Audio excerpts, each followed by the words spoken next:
Hi, everybody. I'm Frank Magarelli. I'm from Evertz Microsystems. I'm the director for Italy.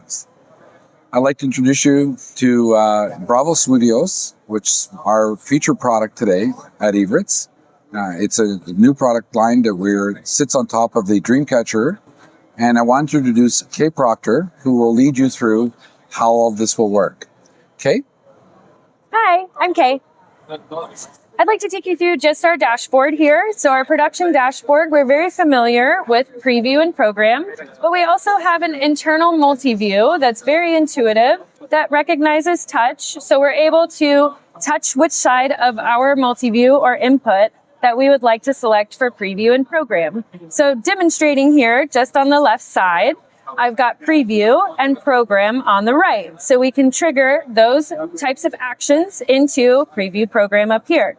Now, we also have some traditional widgets on our screen because everything is powered by view. So I'm able to trigger preview program on my traditional switcher widget.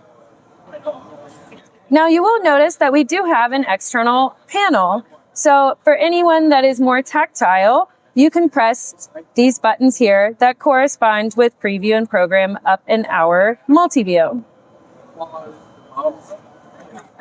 Now moving over to our navigation pane. Production tab is basically everything that's going to be happening with throughout your production. So everything readily available for consumption.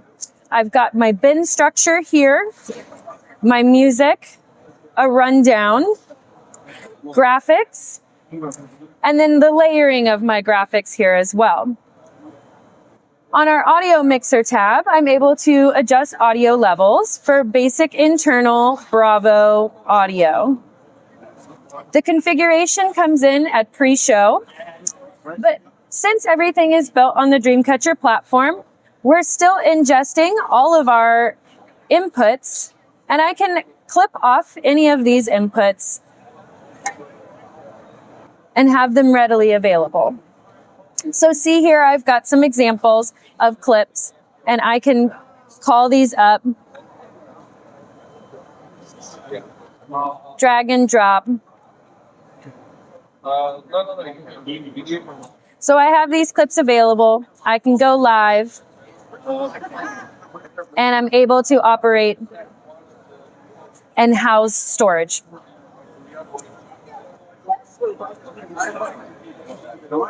Inside of show setup, this is where we would start our show. Inside of content collections, I'm able to import content. I'm able to give this content metadata in certain settings that I would like to recall. So after the import process is finished, I can organize everything into bins, which are readily available on my production tab. So see here, I've got some graphics that I've already assigned specific layering to. So it's a full page graphic living on key layer 2. I want it to loop, and it's a full page, and it will live in the full page bin. Once we apply those settings, everything comes through with that metadata on that content. Next is our audio. So I've got some example audio groups here. Joe, who's one of my announcers, speaking. I've got him coming in on a specific channel. So everything up here is my input audio, and everything going out into program is on the bottom here. And I can monitor all of those levels to the right.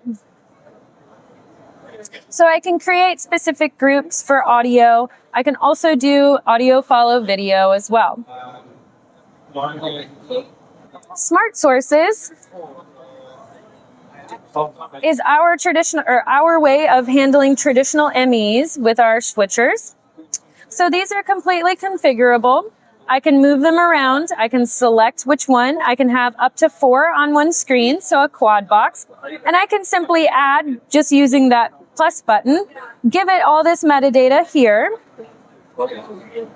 and all the customizations.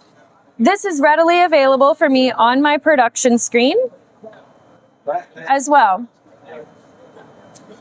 I also have a storyboard element, which is basically a rundown. I like to say that it's the producer's vision and the director's means of getting it done. So I have an intro video with clip audio. that I've already set up. I'm transitioning into a live shot with a graphic and all of my microphones. And then I'll go into a full page graphic with music and microphones. So for my live to live show, I can also do a live to tape, another great feature of Bravo. So I'm going to hit this record button. I'm going to clear program. And I'm going to queue up my open sequence. In 3, 2, 1, roll segment.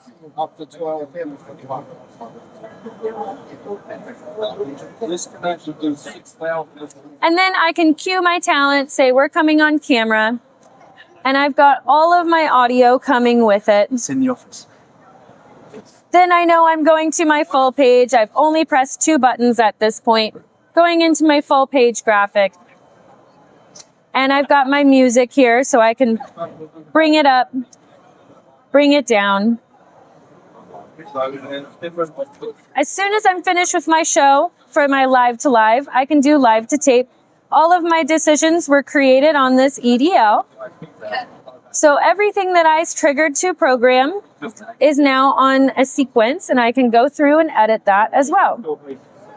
The good thing is, both of these 23 and the 4 graphics living up there, audio channels living down here. Now, mentioning graphics, we handle graphics 3 different ways.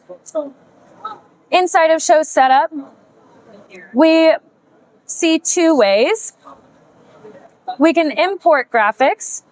We can do a live key fill, so attaching 2 inputs with those external graphics machines using fill and key, and I can assign which key layer I want it to live on. But I also have a live HTML5, which all of which are available on the production tab. So just demonstrating that it's available, I'm going to kill this music. This is my live key fill, and it's now available in program and preview, and that HTML5 button right there. It's not down from the first thing. For smart sources,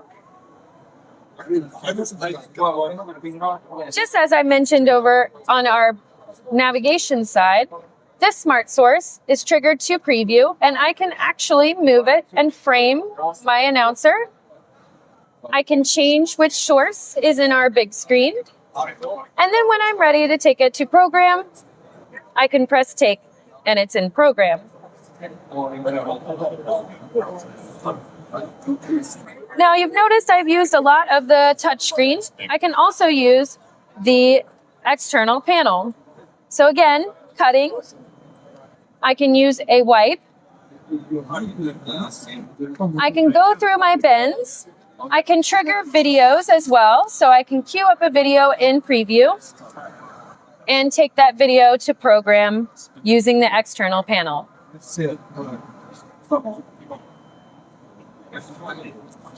All of these things are available in our Bravo Studio production suite. So thank you from Evertz. We want to thank you from Evertz and Digital Production TV.